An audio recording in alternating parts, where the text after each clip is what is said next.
મનસુખભાઈના કાંડ ઘણા છે.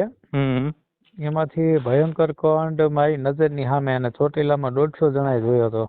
બરોબર. હેલો, હા બોલો. કોણ બોલો? કલ્પેશ, તમે મેસેજ કર્યો ને આપણે? ઓકે, દિનેશભાઈ રાઠોડ બોલું ચોટીલાથી. હા બોલો બોલો દિનેશભાઈ. મનસુખભાઈના કાંડ ઘણા છે. હમ એમાંથી ભયંકર કાંડ મારી નજરની સામે અને ચોટીલામાં 150 જણાએ જોયો હતો. બરોબર.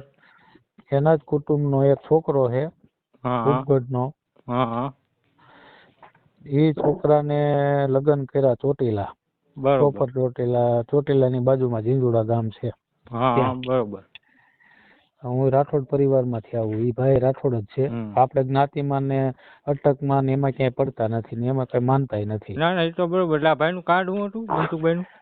મનસુખભાઈનું કાંડ એ હતું હા કે એમના કુટુંબી ભાઈ થાય નરેશભાઈ હા કાનજીભાઈ રાઠોડ, ઉપગઢના જૂના. બરોબર. એના કુટુંબી ભાઈઓ થાય. હા ચોટીલા રહેવા આવ્યા. હા ચોટીલા રહેવા આવ્યા ત્યારે એને મોટી દીકરી આશરે લગભગ 12-13 વર્ષથી છે. બરોબર. અને છોકરો છે અને એવી રીતે કરીને 2 દીકરીઓ અને 1 દીકરો.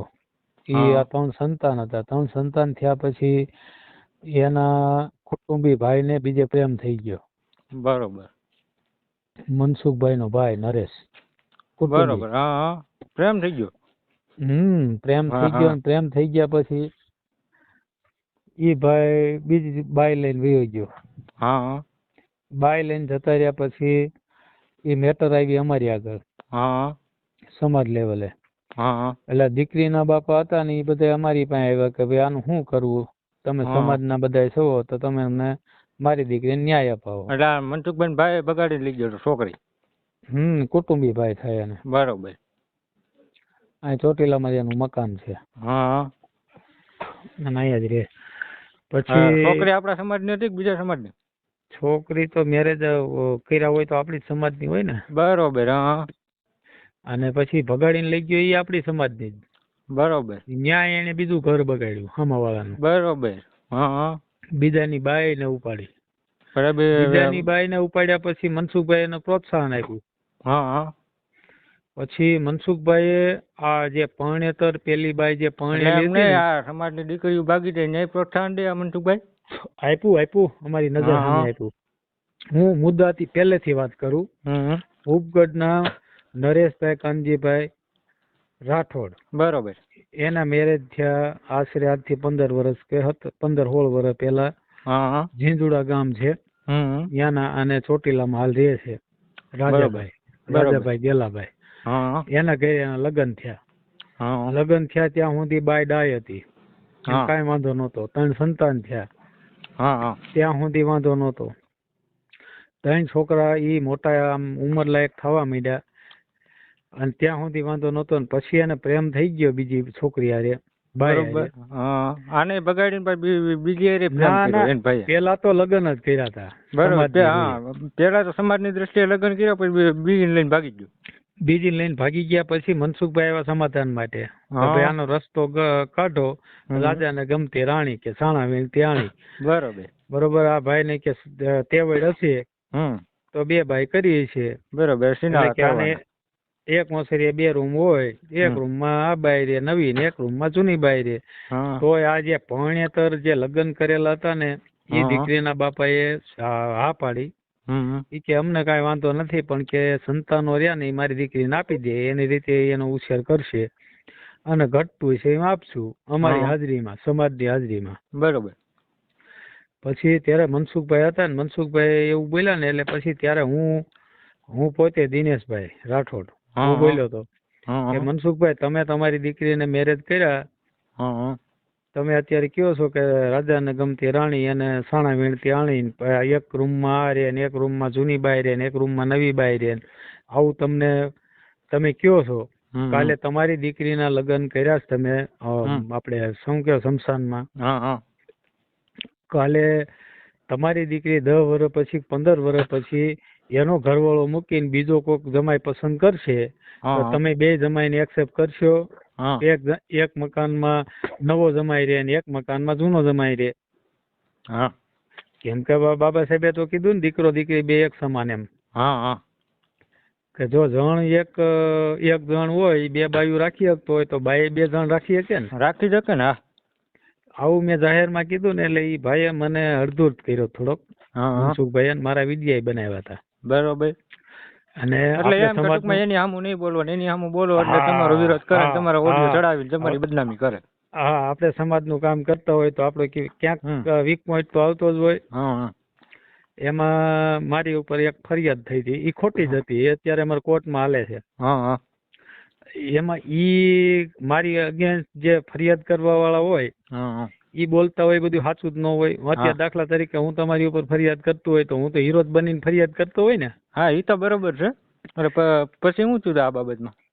પછી ઈ બાબતમાં આ છોકરી વાળાએ આજે આ લગ્ન કર્યા હતા ને, એ દીકરીના માવતરે કીધું હતું કે ભાઈ અમને કાંઈ વાંધો નથી, મારી દીકરીને તમે સંભાળતા હોય અને એને એના છોકરા છે ને એ આપી દો, તમે તમારી રાસલીલા જે કરવી હોય એ કરો. બરોબર. મનસુખભાઈ આવું જાહેરમાં કીધું હતું. એવું એક નહીં, 20 જણાની હાજરીમાં. બરોબર. મનસુખભાઈ એટલે એમ એનો પોતાનો ભાઈ હતો એટલે ઓલી બાઈની જિંદગી એને બગાડી નાખી ને, એમ એને બસાવીને. હા હા હા જેના યુવડાનું ભાઈનું થઈ ગયું, હલો એનો તો ઘર ભેગું કરી લીધું. ઓલી બાઈ હતી એને શું સમજવાનું?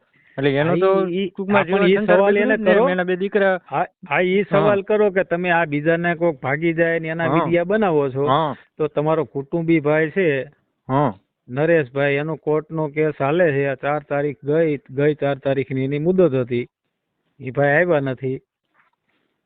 એ કેસમાં હું હારવાર છું અને હું રાઠોડ હોવા છતાં હું હામા પક્ષમાં છું. હામે પરમારની દીકરી છે.